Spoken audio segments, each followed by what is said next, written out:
Welcome back to AFTV. Time to celebrate a good win against Burnley, 3-1. Lots to talk about, including the goals, man of the match performances, the Fabio Vieira red card, and any reaction we get from Mikel Arteta to all that. Newcastle are also playing away at Bournemouth. We'll keep an eye on that because, you know, they're a good team, Champions League side. Always interested in knowing how our rivals are doing. And joining me to go through all is Laurie. Laurie, how you doing, mate? I know we've been on the watch along together, but we've now had about 15 minutes to reflect on the win. I'm feeling like Ice Cube when he said today was a good day. All the old school hip hop heads will understand that. But yeah, man, as I said in my fan cam, make sure you check that out, people. I said that I thought today was a professional job. It wasn't exhilarating, but I do think 3-1 is a fair reflection of the way things went. I think we were the better side. And yeah, overall, I'm pleased. Yeah, I completely agree. This show isn't about us, though. It's about you. So download the AFTV Plus app and you're going to find this. Something that looks like that.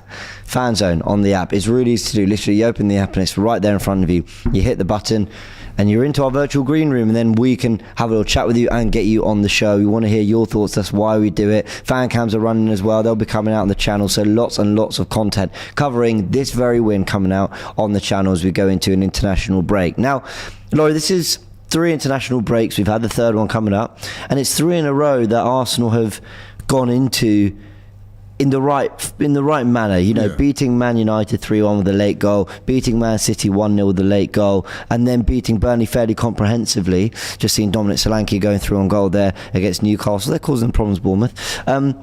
You know, that's the way you do it. You know, you just sign off in the right way. And the beauty, and I know it's, you know, it's a long season and we have aspirations to win titles and stuff, but to capitalise on Tottenham dropping points, not just because it's Tottenham, because, you know, they're unbeaten in 10 games going into, you know, this week. They've lost twice, so we've capitalised on that by leapfrogging them and asking a question of City going into tomorrow's game against Chelsea. Yeah, I mean, we were all buzzing because Tottenham slipped up, but then I think it was you who said there's no point in having that situation if we don't capitalise on it, and we did. And listen, fair play to Burnley. They did come and they did put up some resistance. They did try to take their opportunities when they presented, and they got a goal. And I'd said, I mean, I copped some stick on my previous fan cam when I said that I thought Sevilla were one of the worst teams to come to the Emirates this season. You did say it. I said you said Burnley, it once or twice? Yeah, I did. No, because in the comments, some people were digging me out and saying I was being disrespectful. But listen, I was just calling it like I saw it. I thought Sevilla were poor, and I said, and I maintained it, and I think I was proven right, that Burnley would be a stiffer test than Sevilla. And I think we can both agree that that was the case. You know, it's very rare you beat a team 3-1 and you feel the need to compliment another team. And I'm not doing this from this like condescending, you know, pat on the head. Well done, you guys are good. I actually thought, I said in the previews that Burnley are a side who I think they'll accept going back down with Vincent Kompany to maybe then come back up, so that he learns from the experience, so that, you know, that group of players can get a feel for a year of Premier League experience or whatever. And you could see a team that was still very much buying into his methods, even though they've had a really difficult start to the season in terms of results. But he's definitely trying to stick to their principles, stick to the philosophy of football that has got them to where they are. And there were times where I thought they not only just played good football, as in, you know, they play around us once or twice, they played some good football that got them into some good areas and forced saves out of David Raya. You know, there was the shot from Goodmanson that Zinchenko had to get back to. They were on us. They were, you know, trying to, anything they could get. They were having a go. Koleosho against Tomiyasu forces that goal through running at him. And Burnley, I thought, in fairness, when you look at a team that have one win all season and have lost pretty much every other game bar one, it's very easy to go, yeah, we should steamroll them. And we were comfortable and we won 3-1, but they did their bit. Yeah, exactly. I mean, listen, they came up from the Championship with a reputation as a team that plays football. And as you said, Vincent Kompany this season has stated many times that he wants to stick to his beliefs and have his teams play what he calls aggressive, attack-minded football. And yes, we were expected to win today, and comfortably. But to be fair to Burnley, they kept the shape well, I thought. They defended. They're obviously playing for the manager, you could see that as well. And they had their moments. And both when we were 1-0 up and 2-1, we both said we need to go 2 goals clear of this team, because until we do that, we can't be sure that we're going to get the win. So, and especially when we went down to 9 men, you're sort of thinking, well, I'm glad Zinchenko pulled out that unbelievable goal, because it just gave us that little bit of comfort. I don't know about you, but I didn't feel particularly nervous going into the last 10-15 minutes we had to play down to 10 men, because Zinchenko had got us that goal. Yeah, exactly. And I've got to say, with that, I was a bit disappointed in Fabio Vieira, because A, I thought that was a red card, and B, I didn't think that was something he needed to do. I think that was poor game management from him. He didn't need to make that tackle. It wasn't like it was a last-ditch tackle that he had to make and he got it slightly wrong.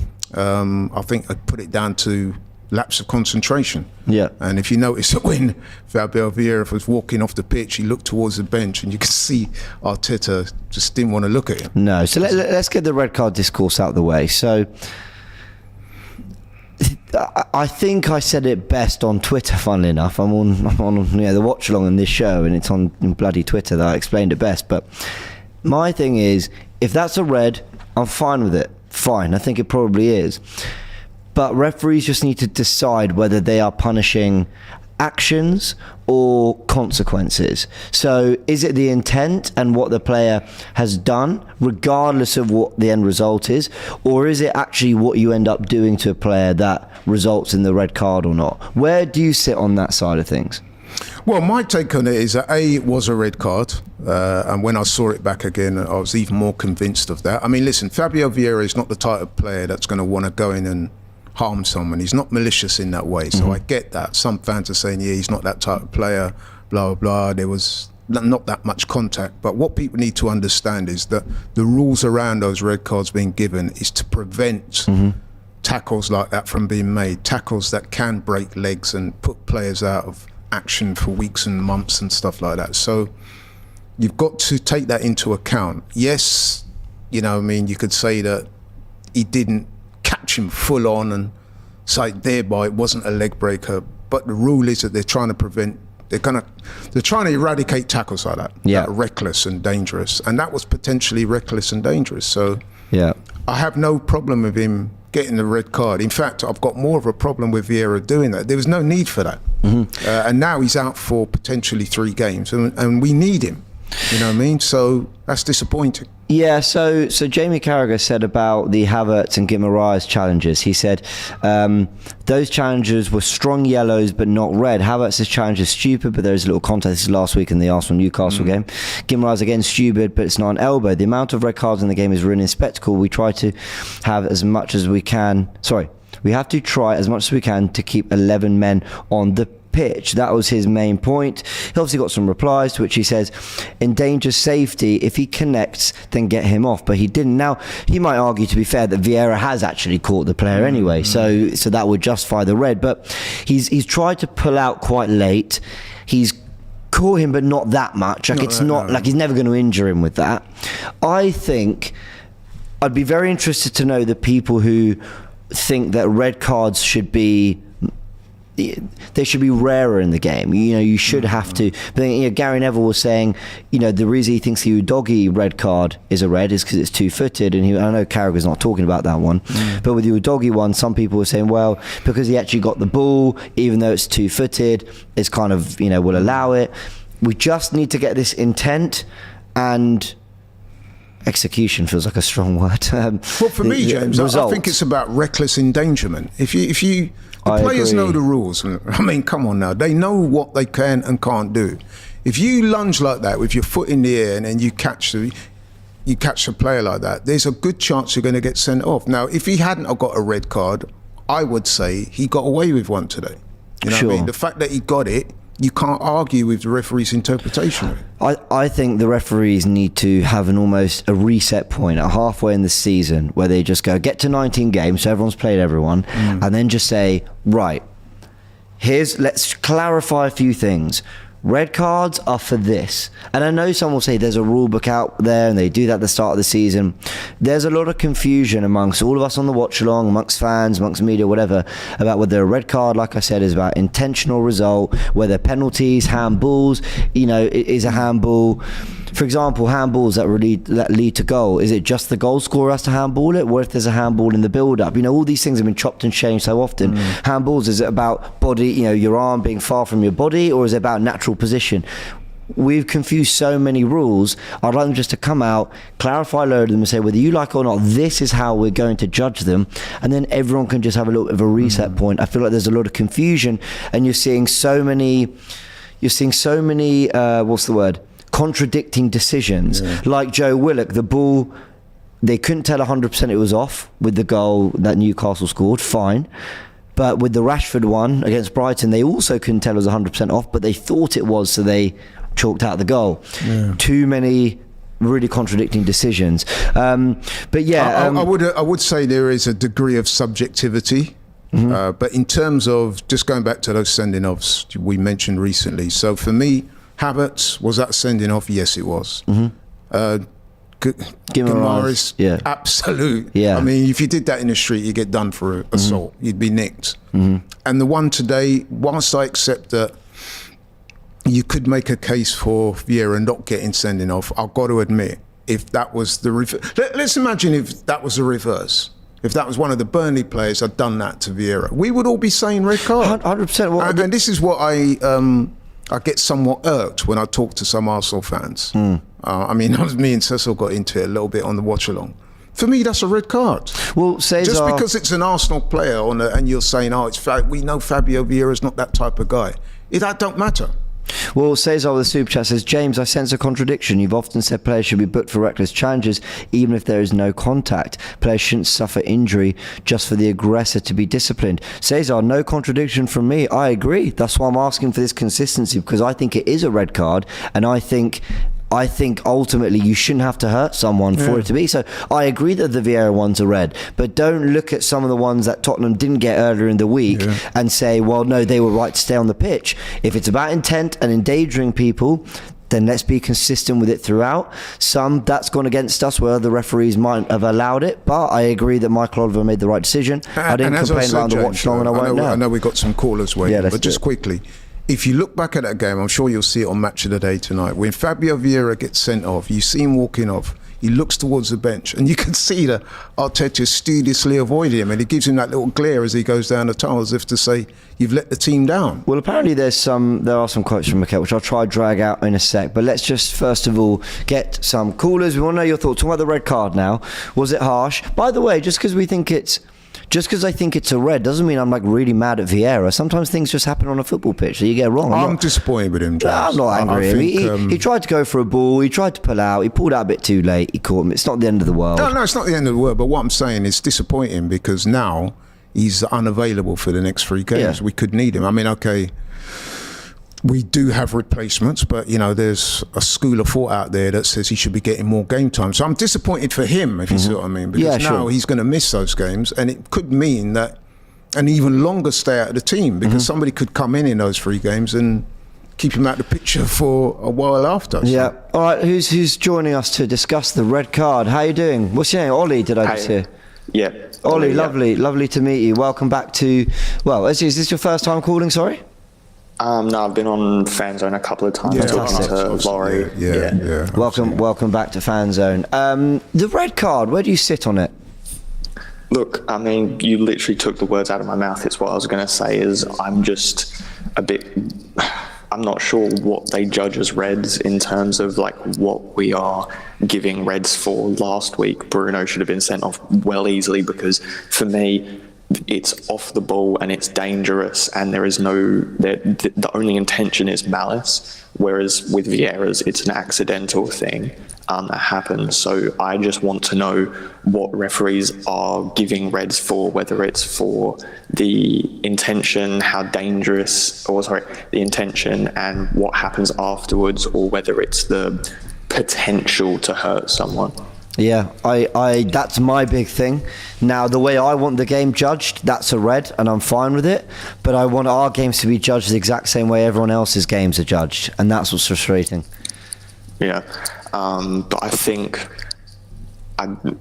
I don't think we should really spend too much time on this, because at the end of the day, I think there are many things that we can take from this game that are probably more important. I mean, I just want to first of all talk about our defence, because yes, they had a few shots to go into, but other than that one chance that Raya saved, and obviously the goal, which I think the slight tug on Tomiyasu, is it a foul? Yeah, again, I don't know what we're giving as fouls nowadays. Yeah, not for me, but yeah, that's a good point. I kind of forgot that incident was there in the build up to the goal. But yeah, I think the main thing that we have to take from this game, for me at least, is our set pieces. We scored 2 from corners yet again. And also our defensive ability is definitely improved off the ball, because they had maybe 2-3 chances, and even with 10 men, I think we still looked pretty comfortable. Oh yeah, I agree. Yeah. They did their job defensively. It was more a lapse of concentration and slightly weak defending from Tomiyasu that got Burnley the goal, but I thought they were worthy of the goal, Burnley, because they had tried to play football, cut through the lines a few times, done all right. A lot of discourse, and we'll move on to this part now, on the man of the match, Zinchenko, Trossard fighting it out. Who would you give it to? It's hard, because I think Trossard getting that goal was so important for the entire game, because I think if we go in at half-time 0-0, Burnley have the mental upper hand in that regard. But I think, I don't know, Zinchenko, when he plays especially against these teams with low blocks, or that are playing 10 men, 9 men behind the ball, I think he's so important to us. And I think definitely against bigger teams, and especially teams that are going to attack us, having Tomiyasu there definitely is probably better. But for me, probably I'd give it to Zinchenko, just because I don't know, it just seemed to me like when Zinchenko got on the ball, and also I know this is a bit of tangent, but Zinchenko is better defensively this season. He's yes, okay, against West Ham. Against West Ham, yes, that ball did kind of go over his head, and he didn't really look like he was going to try and get back to that as much as he probably should have. But I think overall he's looked less susceptible to being beaten. And also, I just think that he's so important when we're versing these teams that we're going to have to try and pick apart. But I think, it's one of those things where it's like, if you choose Trossard, like, I'm not going to say that, no, there's no chance. Yeah, go on, Laurie, you wanted to come in? Yeah, good points made. I think potentially you could add Saliba to that man of the match list as well, because he got a goal too. He was outstanding. But whilst I get the Zinchenko case, I'll probably plump for Trossard. He got the opening goal, which is always that one that breaks the ice and makes it, a little bit easier for us to get, the second and third goal. So, and then he got a valuable assist with the corner. So I'd go for Saliba. But yeah, Zinchenko was outstanding today. He looked good, pretty much most things he did. So. Yeah. Ollie, thank you so much for calling. We hope to have you back on. Do call in again. Yep, thank you guys. Thank you so much. Thanks. Cheers. Still keeping an eye on Bournemouth. Newcastle 0-0 at the moment. Bournemouth are playing some decent football there. Keep an eye. Comments coming in. Another fishery isn't happy with us. Start praising Trossard. You won't find anyone on the channel who's fought for Trossard to start more than me. And that we've had these debates, haven't we? I've long wanted Trossard in the team, because for me, it's not just an on-the-eye thing. He's obviously a very silky player. We enjoy watching him. Very technical, the ball at his feet. Even you've always said he's very, very good footballer. He is. But I just think his ability to be where Martinelli and Saka need him to be is a really underrated trait, and therefore he combines them, and therefore we're able to get it into the front line. Havertz or Vieira or Rice, whoever's playing in the 8s, can go beyond him a little bit, and I just feel like he just knits everything together really nicely. And people talk about his goal and assist, as he'd got a goal against Sevilla in the week. There's 2 goals and assists for his work this week. I think the big thing with Trossard is it sticks in the front line when he's there. Now, I think Eddie's he's got a better sense for where the ball's going to be and getting on the end of chances. And if you deliver for him, Eddie gets there. But when we're so often playing teams that make it really hard in those half spaces around the box, Trossard can just be that unpredictable player that makes things happen. No, I agree. And it's interesting because I've been an advocate for Eddie to start in Jesus' absence. And one of the reasons I said was that I think he offers a greater physicality than Trossard up front. But then if you look at the goal today, it's like Trossard getting in there and putting his head where it hurts, and he did get hurt, and he got the goal. So he's proved he can do that as well. So listen, fair play to Trossard. I thought he was very good today. I've always said, if you're matching him up with Eddie, right? Yeah. I've always said he has the edge, because I would say he's a more accomplished technical footballer than Eddie, where I think that sometimes the manager would prefer to play Eddie through the middle. It's like I said, he's a bit quicker, a bit stronger, can occupy the defenders a bit more, depending on the teams you're playing, obviously. But today, listen, Trossard started and he was very good. It's 2 in 2 now and an assist. You would imagine he's going to keep his place if Jesus is out after the international break. Yeah, and there was a super chat that came in that I just want to read out as well on Trossard, from Simon, saying Trossard, man of the match, not only for his goal, but every corner he delivered put Burnley in danger. His delivery was awesome. I completely agree. Now, Newcastle got another man down injured. They've had a few of these already in this game. We know there's an injury problem. They've even got 17-year-old Lewis Miley starting in midfield. So injuries are starting to become a problem for most teams. The reason I bring it up is Ben White missing, so Ben White, Partey, Smith Rowe, Jesus, Martin Odegaard, Jurgen Timber, all missing today.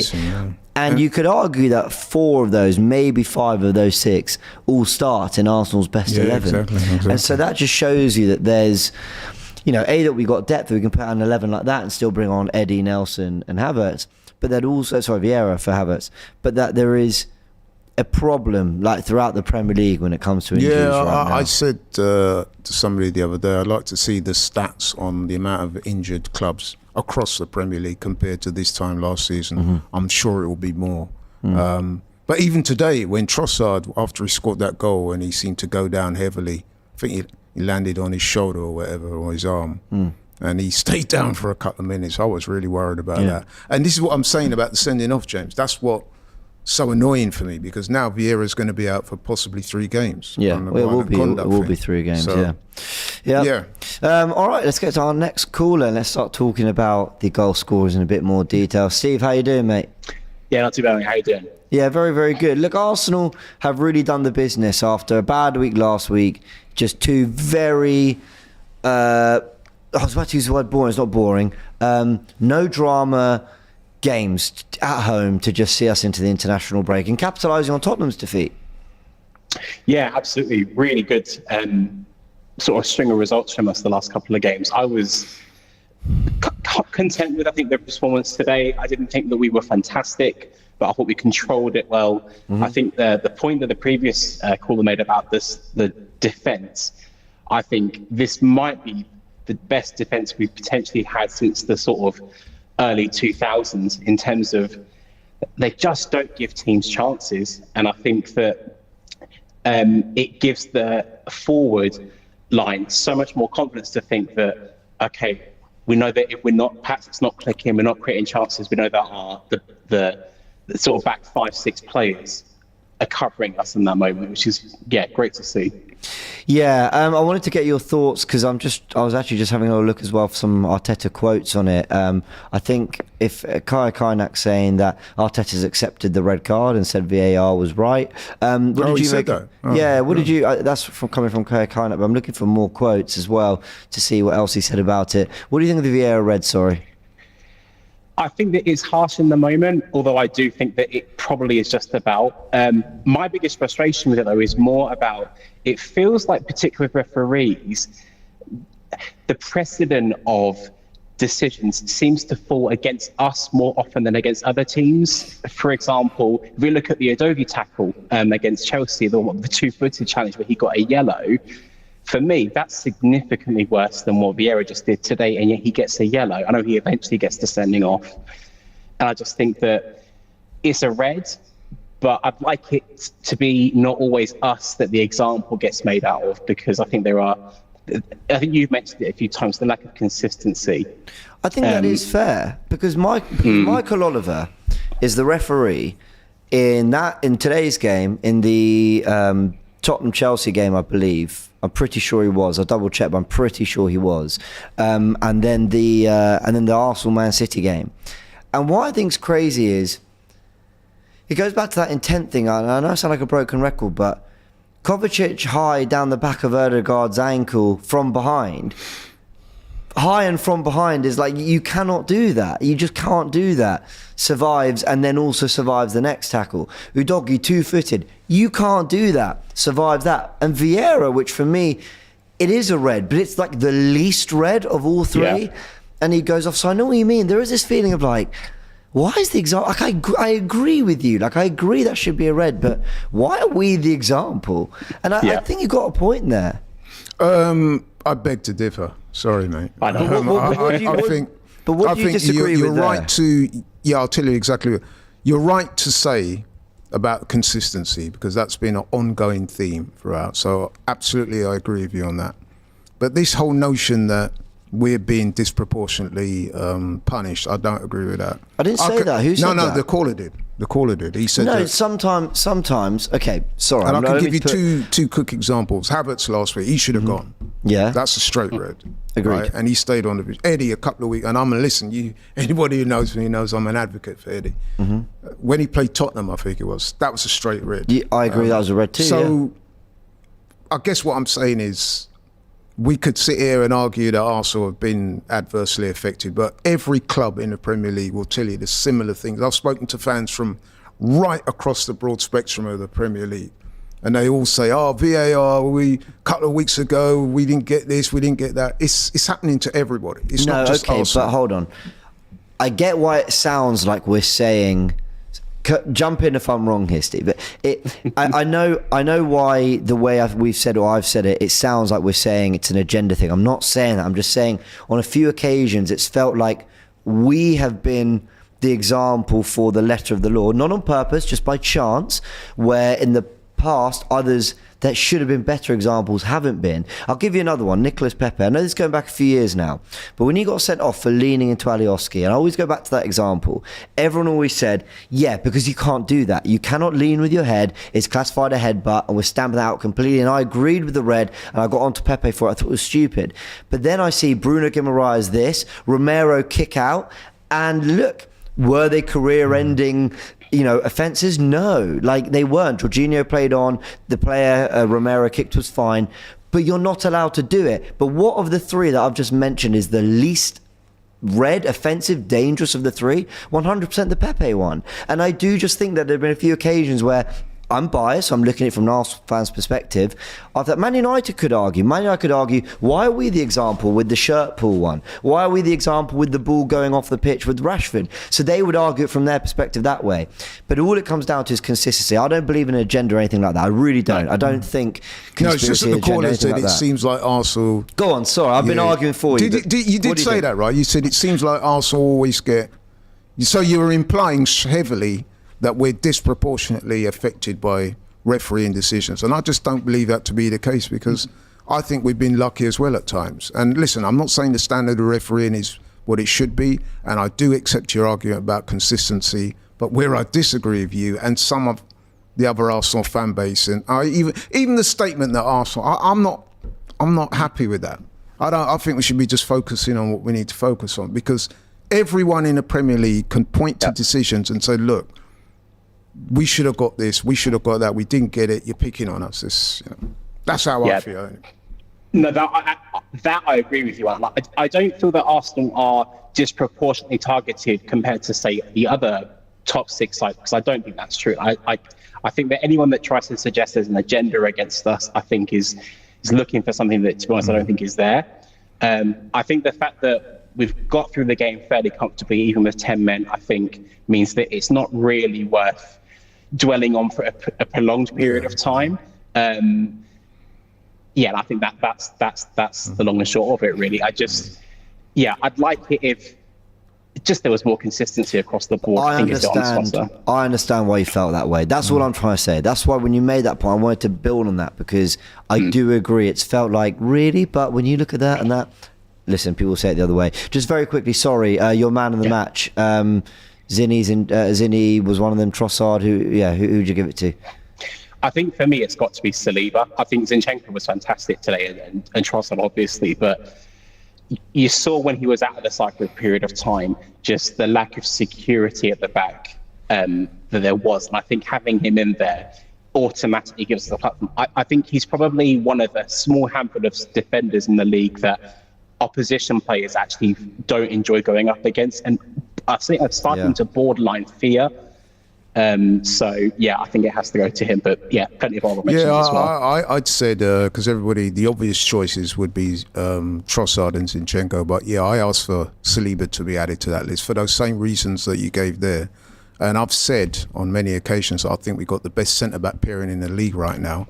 And also with Saliba, I would say that he's actually made Gabriel a better player. Because if you remember, previously, the knock on, we all accepted he was a very good player, but at times he could be quite rash. He's a defender that loves a tackle. He's quite aggressive in that way.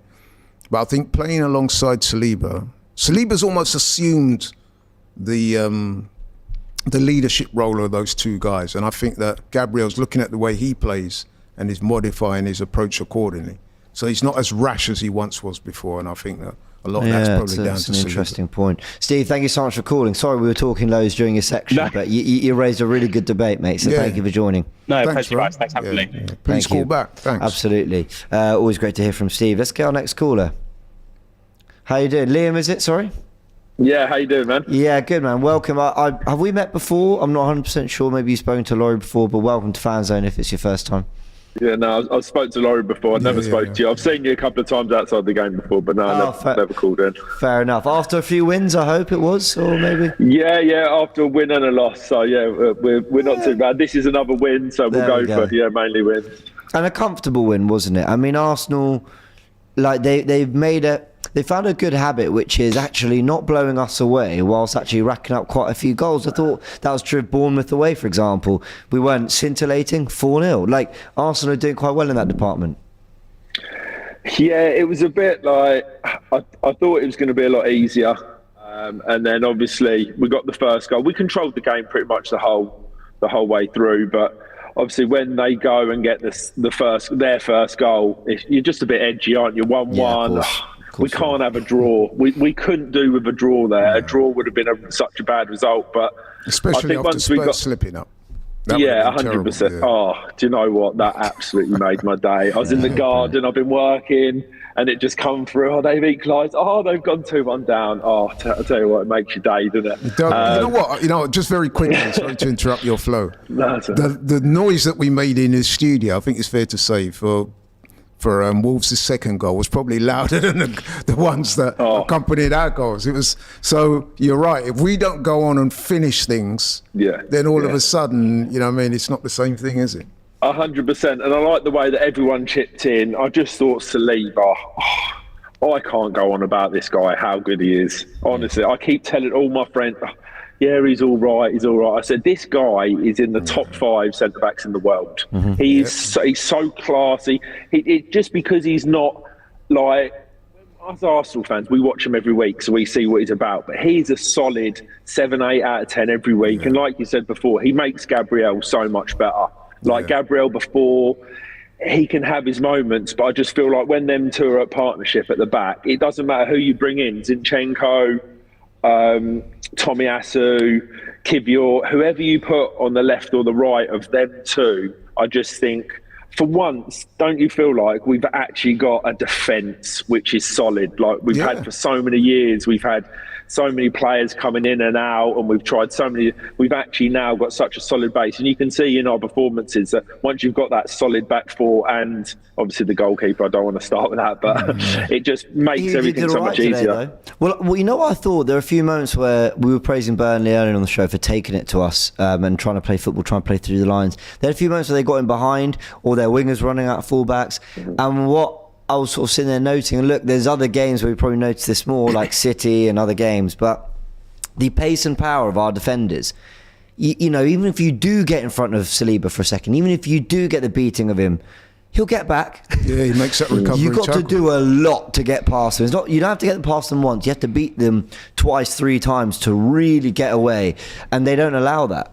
One of my best moments in the Premier League this season, from an Arsenal point of view, was not even a goal or anything like that. It was actually, remember when we played City, and there was Haaland and Saliba going for the ball, and Saliba just stuck. You know what I mean? He's just a beast, isn't he? Just pushed him to the floor. So, yeah, that is great. He's a beast. And I just want to say, Zinchenko today, I'm so happy that he come in and he had a performance. I think if Ben White might have played, maybe Tomiyasu might have got there and Zinchenko might have not got his opportunity today, but I'm glad he did and he played. And that goal, that was awesome. What a goal. So I'm really happy for him. Declan Rice, even Jorginho. Do you know what? I think Jorginho, the last few games, he's got such a calming influence and he's such a leader on the pitch. And I think with him and Declan Rice, we're not seeing Declan Rice 100% because he's sort of a little bit out of position. But I feel like with Jorginho and Rice there, if we could just sort out this Havertz, Vieira, who's going to go there thing, then I think it could really be big in the middle there. I'm glad you mentioned Havertz because I said earlier in the fan cam, that was my only slight concern about today. I wanted... See, here we are, we're presented with a game like that against Burnley at home, and you're hoping that Havertz will take things by the scruff of the neck and do something that you say, right, this guy's turned the corner now. He's starting to get there. But unfortunately, I've got to be honest, we didn't see that today, and that's disappointing. I just keep on and give him the benefit of the doubt, but I remember I've got a lot of Chelsea fans as friends, and I remember when he was at Chelsea, I wasn't a big fan, and it's not like just because he was and then he's come to us, and I've tried to give him the benefit of the doubt, but he's trying. I can see he's getting slightly better. I can hear Turkish in the background going, what do you mean he's getting slightly better? But we've just got to keep trying. 65 million. Yeah. This could be such a massive thing for Arteta. If this goes wrong, it could really hurt Arteta going forward with signings and stuff. So I can understand why he keeps trying, but I feel as a fan base, we got to back him, haven't we? He's our player. We've got to carry on backing him. Liam, thank you so much for calling, mate. Pleasure to chat, and call in again. Some excellent points here. Well Absolutely. done. Yeah, cheers. Fantastic. Let's go to our next caller. Lots to talk about. Mans, how you doing, Mans? Doing good, lads. How are you? Yeah, I'm good, man. Good. Yeah. I want to talk about that Zinchenko finish. It's a proper... Do you know what? I'm glad you started with that. Because my mate messaged me, McManaman. Oh yeah, McManaman. The finish. Yeah, the finish against Valencia. Also, in that Champions. what's his name? Di Canio was reminiscent of that as well, right? Yeah. Wasn't his a bit more of an angle? It's funny because it was a final between Real Madrid and Valencia, 3-0, I think, and Real Madrid are actually playing Valencia in a few hours. So you could say it was a symbolic goal. Wow, yeah. There you go. Zinni was great today. I mean, I would have had him up for man of the match even without that third goal. I just felt... Look, everyone always says, first and foremost, I want my defenders to defend. Well, he did that actually really, really well. And even the one time I thought he did get beaten on the outside, turns out the guy was offside. So he held his line, he won his headers, some big headers at the end of the game there as well, won the ball back well. But then on the ball was picking passes through the lines, and it was actually great to see him influencing the final third, a bit like last season. It was also in the first half that brilliant little drag back and pass he did. Yeah, another great moment. That led to an opportunity for Havertz, who unfortunately... Definitely. No, I thought he played well. I thought he was reminiscent of the whole performance, kind of controlled, typical Premier League performance for us this season. Wingers not really challenging their full-backs, playing very steady, controlled, passing back instead, which kind of frustrated me in the first half, but I'm getting used to it now. Martinelli, I think, took his man for the first time in like the 44th minute or something like that. So, listen, it's all part of our game now. We try to conserve energy, and when I see the amount of injuries that are going on in football right now, especially the Premier League, I can understand why. Because you don't want to lose too many important players. It's very difficult to give Trossard and Zinchenko man of the match. You want to, but when you've got the best defender in the world in your team, like Saliba, that's a little bit difficult. So they probably feel hard done by, but I'm not scared to say it. Saliba is the best defender in the world right now. I wouldn't have anybody. I wouldn't swap him for any one other defender. I wouldn't swap him either. Yeah, I'm with you on that. Not a chance. That's really interesting. Sorry to focus on this, but that's really interesting what you just said about conserving energy, lots of injuries in the Premier League right now. So do you think there's something of a long-term game here from Arsenal and Arteta, which is, look, last season, we run out of steam quite early as we got into the last 2 months. We lost games we shouldn't have lost. They became way more chaotic than they should have been. People always talk about April, and actually it wasn't just April. I think the Bournemouth game in February, we kind of went life and death in a few of those games. Do you think There were signs. There were signs, but do you also think there's something that, like you just touched on there, from an injury perspective, they're like, we don't need, like, we'll chance the fine margins because we actually need everyone fit. And if we kind of give any more, there's a chance that this comes away from us. I don't know. I'm just sort of spitballing here, but Everything leads me to believe that besides Arteta never subbing Saka off, when he did it today, I was shocked. I couldn't believe it. I had to check if he was on a yellow. yeah, so check if he was limping. But in terms of injuries and what you said about injuries, I've been kind of saying it every time I've come on here. We are conserving energy. We are not being energetic in our games in the league. We are very controlled. We control the pace of the game, and it's been working every game. Last week against Newcastle, I thought it was working very, very well. Everybody likes to go on about how we had only one shot on target, but I don't think Newcastle had any shots on target before that. So we control games in that sense, and I'm very happy with that. Do you know what? I would say I've learned to love the way we play this season. Really? I hated it at first. yeah. I think I'm liking it more now. I think we're definitely more resilient this season in terms of defending Definitely. than was. The defense is Definitely. outstanding. Yeah. Like, it really. we keep possession better. Yeah. We are not always trying to attack when we do have possession. We're more about control now. And listen, I think that's Arteta learning from last season. That's really it. I feel for Vieira as well, because I was waving to him when he got a red, because I know he's not going to be back for more than 3 games now. Because if Arteta ever needed a reason to keep him on the bench even longer, that was it, probably. You can see that Arteta wasn't happy about that as well, because he's thinking, look, we got injuries. But if Havertz got a red, he would have tapped him on the shoulder. So, yeah. But, listen, I don't want to say anything about that. Every manager has their preferred players, and Havertz is a player that Arteta really likes. So he's getting into positions. He's not. He needs to. He has a lot of learning to do, but he's more visible in the game now. If a few weeks ago I didn't see him in the game at all, at least now, he gets into positions. He's becoming a part of our transition from midfield to attack, from defense to midfield. So I think that was good. And could I just ask you a quick question, man? With Havertz, do you think it's the talent is there, but maybe the confidence level isn't quite at the talent level? Or do you think, as Turkish would say, and I'm paraphrasing, but he just doesn't think he's good enough? Which one do you think it is? Because clearly we're not seeing the best of him. Do you know what it is? The talent is there to play in Bundesliga. The talent is there to play in Serie A. The talent is there to play in the French League One. Leagues where pace is less relevant and technique, skill is more of a thing. In the Prem, you need much more than that, I think. Yeah. So, for instance, Xhaka was probably not as skillful as Havertz, but I would have Xhaka over Havertz any day of the week right now. And I just think it would be so much more fluid. Not that we're trying to be, like I said, we're trying to be more controlled and everything, but we'd get more goals from around number 8, which we've seen last season. So I think there are players that are suited to the league, and I think there are players that are not. Great point. I'm not sure about German players in general. They've had Timo Werner coming in, they've had Havertz coming in, not really working out. I think Lucas Podolski was all right overall back in time, Mikel Ballack. So it's a gamble. But Havertz, I look at him like I'm going to support him all the way.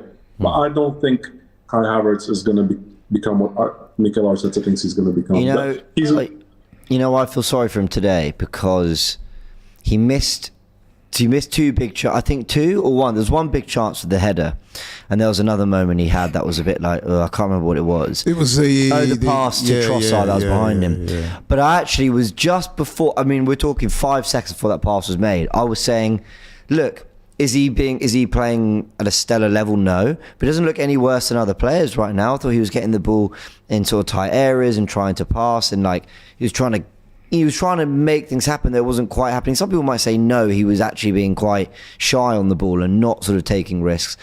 But I actually felt that was true of most of the players up until that moment. And in the Sevilla game, people were giving Havertz praise, and I thought, really, everyone looked a cut above him. But I was one of them.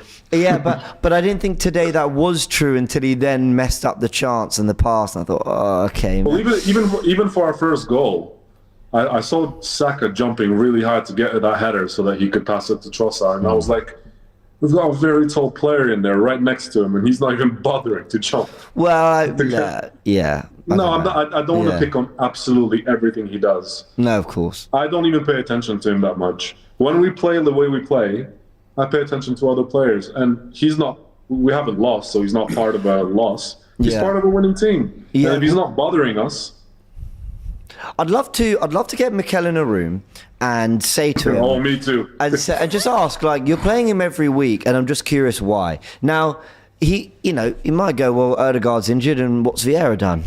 That might be the answer. But I'd want to know what Havertz has shown that Vieira isn't. Like, and I bet the answer would be something to do with off the ball, the way he presses, the way we control games. When he leads the line with the press, he does that brilliantly. He's getting into pockets. He's been unfortunate with what he's doing when he gets there, but he gets into great areas. I wonder if he'd say something like that. I don't know. I'm not. Well, could it be that the answer is a little simpler than that? Although Arteta probably I paid wouldn't say 65 publicly. million for him, and I need to make it work. He's maybe. invested 65 million pounds. We say that every week, and I hate hearing it. Yeah, and no, but there is an element of that which is true. You paid 65 million pounds for a player that, let's face it, most of the fan base were not in favour of.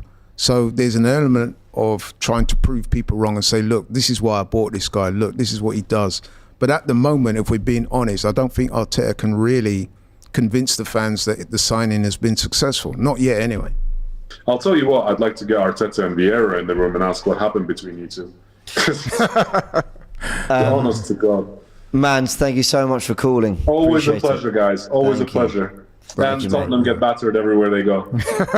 It's back. I'm glad we can enjoy that for 2 weeks. Thank you, mate. Now, just before we get on to the next callers, I've got some super chats, but I've also got this. Alex Crook, reporter at Talk Sport. Oh, yeah, I've heard of Alex Crook, yeah. Mikel Arteta's quotes. Please ask me about VAR, because today it was good. I hope that I'm on TV saying the referees are so good and I'm completely with them and I'm being very constructive. Touch of sarcasm in that. You think? But to be fair, Arteta, I read that with there's a heavy dose of sarcasm coming through that. Is that a shot at Ange Postecoglou? Could be. I heard that I'm on TV saying the referees are so good and I'm completely with them and being very constructive. I think it's more a shot of some of the backlash he received from people saying that the statement was embarrassing and all the rest of it. Which I've got to say, I'll say it again, I wasn't in favour of the statement. I'll leave it there. But, he does what he does. But interestingly, and you do have to give Arteta credit for that, he's not bemoaning the sending off. So clearly he thinks it was a sending off. No, I think he agrees. But you said it yourself. When you look at the look he gave Fabio Vieira, he clearly thinks he put. But let me separate two things. Sorry, I think it's a red card from Fabio Vieira. I think he's right, Arteta, to say it's a red card or agree with it on TV. But I'm not going to read too much into that look he gave. Maybe because he's talking to his coach. I don't think he's going to rush off his bench to go, "Oh, Fabio, unlucky, mate." I think he can save that to the dressing room. But I do think if that was what it looked like a little bit, like a bit of a like, what are you doing, Fabio? What are you doing? Okay, but if that was that, I'll be a little disappointed in Mikel, if I'm honest, because sometimes red cards just happen in a game of football. Sometimes you want to go for the ball and then you accidentally kind of leave. And the game was getting physical. Fabio Vieira, at one point in the game, had 3 Burnley players all round him, sort of holding him, sort of going at his heels. And he held onto the ball and he passed it back and he looked at the ref like, come on, they're all over me. And he probably felt he needed to get his foot in the way and get involved. And he gets it wrong, and that's fine. But I hope Arteta's not on him too much about it. Yeah, I mean, we don't want it to cause a big I'm not rift saying he is. I just hope he's not. But where I think he would be disappointed in Vieira is, look, at the end of the day, you're 3-1 up. Let's face it, we were pretty much coasting at that stage. You getting sent off like that, all of a sudden, you saw the way Burnley reacted to that. All of a sudden, they've got a fillet from out of nowhere. They're thinking, you know what I mean, But we let's were go at it. comfortable. You know what I mean? You never know where this could go. Yeah. So I think as a manager, you know how managers are like. You're thinking, gosh, like this guy has just put us under pressure. You bought on Eddie and Reece just shortly before that, offensive-minded players. And now all of a sudden the game's changed a little bit in that you're having to focus more on defence when really those guys were looking to come on and maybe get a goal even, you know what I mean? Yeah. So, hey, it is what it is. It Yeah. happens, it's football. We also had super chat from Ash quite a while ago saying missing 5 starters by the way, but we're still up there. We've talked about the injuries, but yeah, Arsenal doing their thing. Ibby says George Gray must be proud of our Premier League start. Tommy says my problem is that Michael Oliver is super harsh and gives Arsenal nothing. Having said that, it was a red, but a second yellow to Kovacic isn't given. Consistency. Yeah, but you see, this is the thing. I know we talk about consistency and stuff like that, but I don't want to see referee games on what's gone before them, if you see what I mean, because then you get yourself in even more trouble. If you're going to referee a game and say, well, actually, 2 weeks ago I didn't give this, so now I'm going to give it. Yeah. Because, you know what I mean? Or you have to referee a game on what happens. But if you're, front of in you. fairness to the fans though, if you're going to talk about consistency of decisions, you've got a stronger case when you're talking about one referee who's been inconsistent with certain decisions than lots of different referees, because each referee is its own person, and yes, they should abide by the same rules, but they might see it differently. Yeah. So actually, we've given examples where it's all under the same ref. So it's a fair argument. All right, let me give you an example. So, for example, you're the referee that didn't send off Bruno Guimaraes when quite clearly should have been sent off. So, But I don't following believe that's that, the by ref, that's logic, VAR. right, if you get to the following week and someone does exactly the same, you've got to send him off. You can't say, oh, well, because Yes. I didn't send him off last Agreed. week, I'm not going to, you know what I mean? No, agreed. But I've sat here, I've said, well done, Michael Oliver. Yeah. He gave the red on the spot. He saw it. He gave it. VAR agrees. I agree. Now, can we have that for the Udogi 2-foot, the Kovacic back of the Achilles? Can we just have that consistency? I'm not having it might sound like I'm having a massive moan. I'm actually not having a massive go at the PGMOL today, Yeah. but I'm saying that's the standard you've set that I agree with. I think most fans agree with. Can we now see that applied across the board? We've got someone called Billy saying, James, so you would be disappointed with Fabio for getting a red card? A1 waffle. I just said I wasn't disappointed with him, so I don't know what you're talking about. I was the mate. one that said that. Okay, yeah, I don't know what So you're talking. you can have a pop at me if you like. I said that. Look at this. Billy says the ref's done nothing wrong with this game. Stop the revisionism. I've agreed. He was good. You're just not listening, mate. Simon says Trossard for man of the match. Not for that. We read that one from Simon. We've got another one from Arpan says when Havertz got the chance to charge and take a shot in the first half, why did he not do that? That shows his lack of confidence. Yeah, I agree. You thought he should have been better. Yeah, because if you remember that point in play, he took the ball and it opened up for him. Right, he could have gone through the middle. He had time to set his sights and take a shot. Instead, he elected to take the pass. And at that moment in time, I remember it well. Myself and Turkish both jumped up off the sofa and said, "Why didn't you shoot?" Now, to me, that was an epitome of a player that's lacking in confidence. Because I'll tell you now, if that was Declan Rice, if that was Odegaard, or even Fabio Vieira, They're probably having a go. They're having a Sure. go there. Jack says we need to balance the books in January to bring anyone in. And I'm doubting right now Arteta has it in him to send Eddie and Fabio out the club. Ricky says Arteta's change to a more defensive approach is not only because of last year, but also to go far in the Champions League. Pep changed too after losses to Real. That's a really good point. Simon says Havertz is physical and is important to our press. Vieira, just before the red, was pushed off the ball twice and at times struggled with that part. Okay, maybe we'll look into that more as we continue to watch Arsenal throughout the rest of the season. Surafel You say says, that though, right? Just quickly, you say that, but there was a few incidences in that we highlighted it where we felt that Havertz had been dispossessed a little bit too easy because he's a big unit. He's what, 6'3", is he? Yeah. And he must be about what, 13, 14 stone. Yeah. Well, And I don't know. at times he has been pushed off it himself. So okay, you can point to Fabio Vieira, but there was a couple of times when I saw that Havertz was dispossessed too, when Yeah. he shouldn't have been. So Surafel says Patino, Aziz would have done well in the next matches. Yep, but they're on loan. I think Aziz is too. And Cryptic Dino says there are no easy games in the Prem. These are professionals. Mentality, drive, work rate and effort make the difference. Right mentality today. Okay, let's get the final callers of the show. We'll let them take it in whatever direction they want. How you doing, my friend?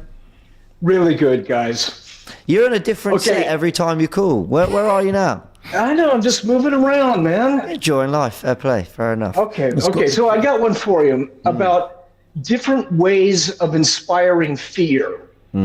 That I always hear about how Martinelli and Saka terrorize the opposition. But I think we have to be more precise about this.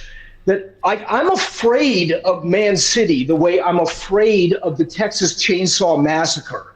Like some big, tall Leatherface like Holland cranking up a chainsaw at the top of the penalty area. You see him, you know he's coming, and you can't stop him.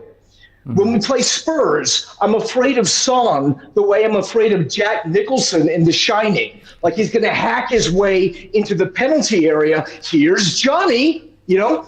But I think that defenders are afraid, like, of Saka the way that Wile E. Coyote is afraid of the Roadrunner. You attack him with Acme rockets. You try to drop an anvil on his head, and he always squirms free. Beep, beep. Like a wing-back confronting Martinelli is like Elmer Fudd facing off against the Tasmanian devil. So if there's going to be a horror movie metaphor for the way that other teams experience our attack, I would say it's The Thing. It's the way that separate consciousnesses are connected and different bodies actually have a single purpose. It's penetrating, it's assimilating, it's relentless. They look like normal people until when you don't expect it, they explode into being the thing that you're afraid of. Sorry, go on. No, sorry, I thought you were finished. No, I'm done. Call me. I actually understand. That is a unique take. I think I understand. I know that's quite a way to put it. I think I get what you're saying in your analogy that Burnley might have felt for a lot of that game that they were in it, and I've given them credit. But actually, Arsenal, were camped in their half a lot of it, were effective via set pieces, were effective down both flanks, and actually quite inevitably found a way. Like, I was watching that game thinking we're not creating loads of chances, but I'm pretty confident the goals will come. Am I on your wavelength? Is that kind of what you're saying? Yeah, but that's what The Thing is all about. You know, like, you think you're safe, but it's still like hovering out there. That's something that you haven't paid attention to is about to explode into danger. That's the difference. I think that's exactly what Man City were. To build on your analogy and use it, I thought that's what City were last season. Like, always thereabouts and in games and a few, but I'm talking throughout a season, not just one game. And then it just, by the end of it, you feel stupid thinking, why did I ever doubt them that I should be terrified of this team that won a treble? And I really hope we go in a similar direction, obviously. Right.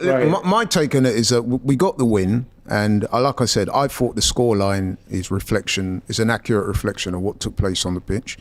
But I would also say that Burnley were enough of a threat to keep us focused. I mean, because if you look at the stats, yes, I think I agree with that. 16 to 8 shots on goal, so double their shots. But when it comes to shots on target, we had 6 and they had 5. They also had a couple of breakaways which were quite threatening. So although we were the better team, quite clearly, there was enough of a threat there from Burnley to keep us, to keep everybody concentrated. Yeah, I agree. Do you want to round off with your signature celebration? Let not our babbling dreams affright our souls. Let us to it pell-mell, if not to heaven, then hand in hand to hell. Come on, you Gunners. Yeah, thanks as always for calling in, mate. Well done, Thank man. you. I like that. That's All right, so we are into the last 5 minutes of the show or so. We want to get as many callers as possible. So let's get your thoughts. Deanie first. Deanie, I've done this to you before, mate. I'm sorry that I've done this before where I've gone. It wouldn't be a full-time show without Deanie, man. Well, of course not. Yeah. That's love. No, that's love. No, that's from the heart, bro. You know what I mean? Enough respect. I appreciate it. That's love, Laurie. Go on, Deanie. We're not going to rush your opinion. Tell us what it is that stood out to you most today, because there's quite a few talking points. Tell us the pros and cons, because obviously the pros is, obvious. Or if there was any cons, maybe you pros in general. I would say, I'm glad Trossard started and got his goal. I'll say that much. You know what? I don't think it's been spoken about. I think that Zinchenko goal was wicked, you know. Like, proper wicked. That's kung fu kick. Because like, if he takes a touch, the defender comes and clears it. And I know you're saying that Trossard's goal is important to actually start the game and get the goal, which is important. But if Zinchenko doesn't even get that goal, and then we go down to 10 men as well, it's a bit more nervy. It's just slightly a bit more nervy. And to even just attempt that when that's not your style of play, I feel like, you got to give him his props on that one. Saliba, I feel like there'll be points in the season where I might miss a game because I might at work or something. And then I'll hear the result. It'll be like 3-0 to Arsenal. It'll be like, Saliba had a good game? Of course he did. Declan Rice had a good game? Yeah, of course he did. I know he did. I know he did his thing. Do you know what I mean? Because those are the reliable players that you need in this team going forwards. When you have these injuries and it's like, okay, we need to win this. We need to win. Let's do what we need to do. And you know, we need those. And we hadn't had that for a long time. I think previous caller said that recently, that it's just good to know that we've got a solid back four and we've got reliable players that we can actually rely on to get this job done. So I'll say that much. With the Vieira tackle, it's a red card. I'll say it's a red card. I'll definitely say it's a red card. But at the same time, even though we were slightly talking about that earlier, the two incidents that bring up in my mind where I'm just like, how is that even a sending off? Like, you know when Martinelli got those 2 quick yellows? Oh, yeah. Yeah, you got to do almost like one in the same play. You got 2 yellows in the same play. And I'm thinking, one of the worst decisions I've seen in my life. And it's like, are you telling me since that challenge in the years gone by, are you saying what Bruno Gomares did last week with the forearm and the second tackle, he shouldn't have still been on the pitch? No. Udogie shouldn't have still been on the pitch. Kovacic shouldn't have still been on the pitch. Even with I think it was David Luiz against Wolves. He's running, and he kicks his knee, Ruben Neves or something. Yeah, the heel. Yeah, his blade grazes his knee. Yeah. You're right. All of those you mentioned are reds. But let's be honest now. Was Havertz a red? Was Havertz a red last week? There have been some even worse decisions that have happened. So obviously, I'm not saying it's a generic, but I'm saying it's just like when it's just those type of decisions, it's just weird. But at the end of the day, you know, I'm glad we got the win. We stuck out here because we did go down to 10 men. And I'm happy. We're going to the international break 2 weeks now.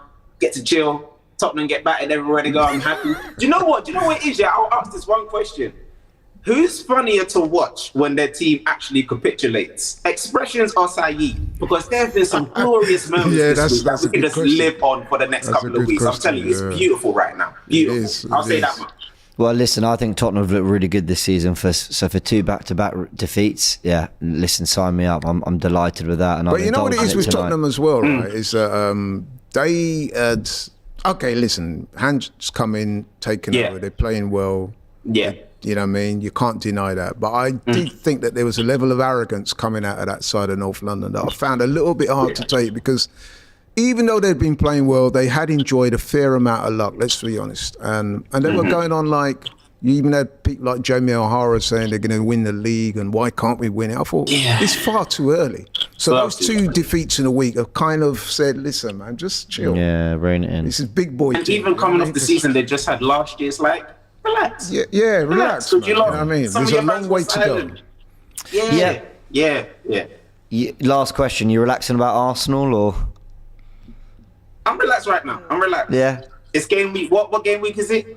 I'm not. I still think we're going to win the league, but I said it from day one, so at least I'm being consistent. But right now, there's nothing to worry about. We're top of our Champions League group. Are we top of the league right now? We're not. We're second. Second. Level on points with City. We played a game less. Yeah. You know what? I think that this goes to what I was saying about Tottenham. I think that this league is going to be very competitive, and it could well go down to the last weekend. It's going to be tight up there, man. And teams are going to take points of each other. Yeah. Maybe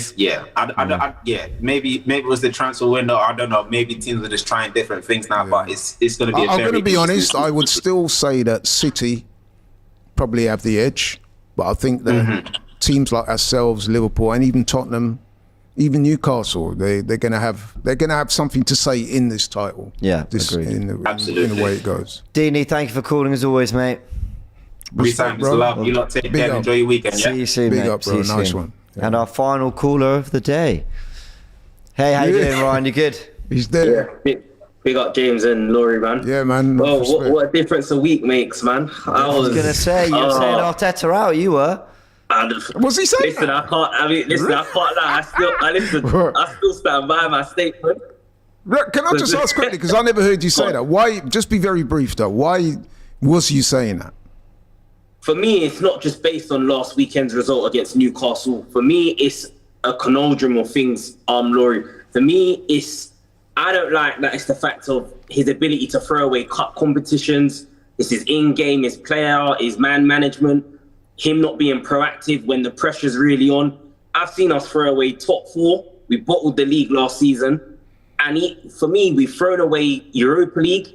And listen, I hope we go far in the Champions League and we win that this season. But for me, I've just seen too many things where, for me, I feel like Arteta, he is learning, but he isn't at the same time. Listen, I hope I'm wrong. James, I heard you say not long ago, you're still backing us to win the league. I hope you're right, man. Listen, Laurie, I love nothing much for me to have egg on my face and be proven wrong. But no, listen, if that's your opinion, that's I just wanted to know why you feel that way. But anyway, carry on. Your thoughts on today's game. With today's game, good performance, man. We were solid. Defensively, we've gone up a few more levels compared to last season. Saliba, for me, listen, my brother, my dad, they're Liverpool. I've even heard from Liverpool fans even say this. For me, I think Saliba's the best centre-back in the world, man.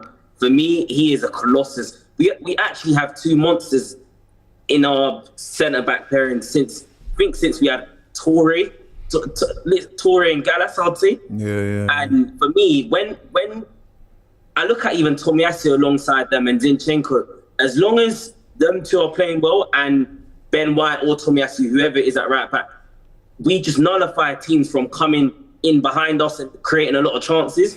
And it's a well-established fact that teams that win the league, invariably, you've got to have a very resolute defence. Yeah, so that's what wins. Yeah, you're right. I think Trossard as well, Declan Rice as well. One thing with Rice and Saliba, you don't even have to really think about, are they going to have a good game? Because it's so reliable that they just let the rest of the team do what they need to do, because they're setting the example of the level of consistency that they're showing throughout each and every game. This season, without a shadow of a doubt. Honestly, and for me, like Trossard, I think he's the next in line if Jesus is out injured. Like whether Saka's out, Jesus or Martinelli, if that front three gets shaken up, Trossard comes straight in. I do still think this game shows me that we need a striker, because I think we could have won 4-5-1 today, but I'm happy with 3-1. Burnley, for me, I just want to give a quick touch on Burnley with Vincent Kompany, because for me, I don't even think Burnley played that bad today. I thought Burnley didn't go. And I feel like that's one thing I want to see from a lot of the bottom sides of the teams in the league. Like, them give it a go. Don't be scared. You know you're up against a better team. What's the point of being so defensive and not getting nothing out of the game when you might as well give it a go? And if you're going to go down losing in that way. But for me, there is a school of thought with Kompany. There is a school of thought with Vincent Kompany that suggests that he's been too rigid in sticking to those principles. Certainly against some of the lesser teams, not the Arsenals of this world, but some of the lesser teams he's played. You try to go man for man and match them up. They've gone in front in games and they've surrendered the lead because they've been too attacking or not defensively sound enough. So he's going to have to modify that. But I will give him credit. Today, they actually came and gave of themselves. And like you, I like that. I think there's enough to be respected for that. So, yeah. I'm just a bit disappointed on Fabio Vieira, though. I just want to quickly touch in. Go on. I've watched it. I mean, when I was watching the game live, it is a blatant red card for me. For me, it's silly as well. Like, yes, I know. That's what I said. It's one of those ones where I've seen other tackles on that have been given for reds and not. I'd say that's probably one of the least red cards out of the rest, but it's silly. Like, I tell you what, if that player's leg's a little bit more planted to the right and Vieira comes down from a more of an acute angle, he snaps his ankle, man. I think even Vieira knew, because if you saw his body language when he committed that foul, his defence seemed to be, I didn't mean it, I weren't trying to hurt him. You know what I mean?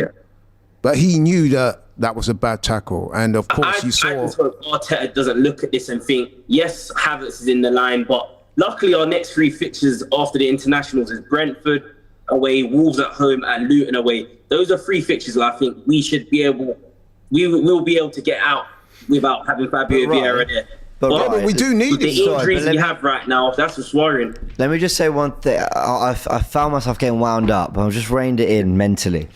Yeah. You said, I hope Arteta doesn't use this against him. And I've seen a lot of that. I think Mans was saying we might not see him for a while now because Arteta's looking for an excuse not to play him. And a few other people have said that on social media or whatever.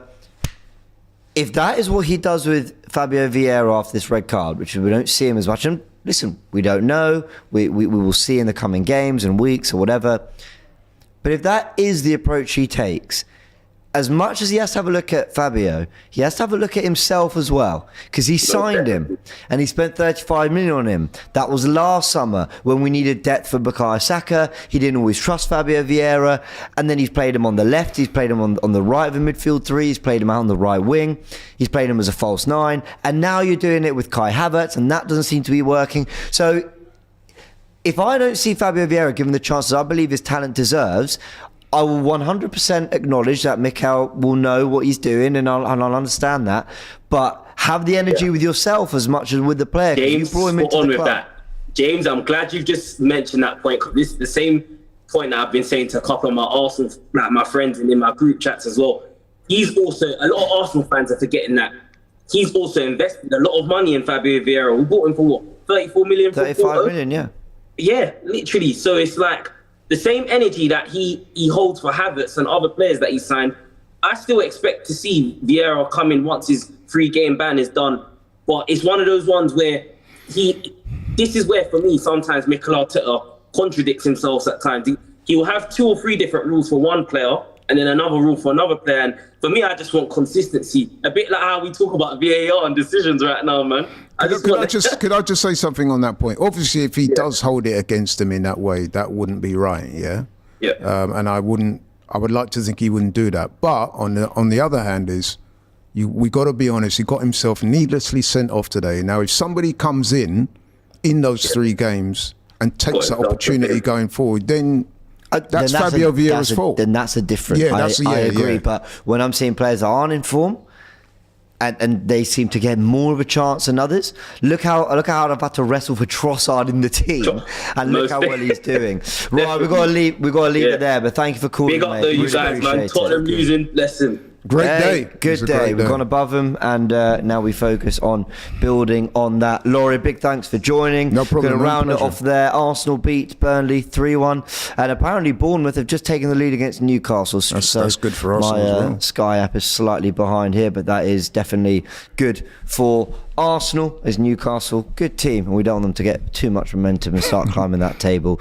Laurie, thank you very much. Go check out all the fan cams. Subscribe to the channel if you haven't yet, and we'll see you all with more content coming out. I think player ratings out tomorrow, and then reaction to everything and the international break from Monday. See you in a bit.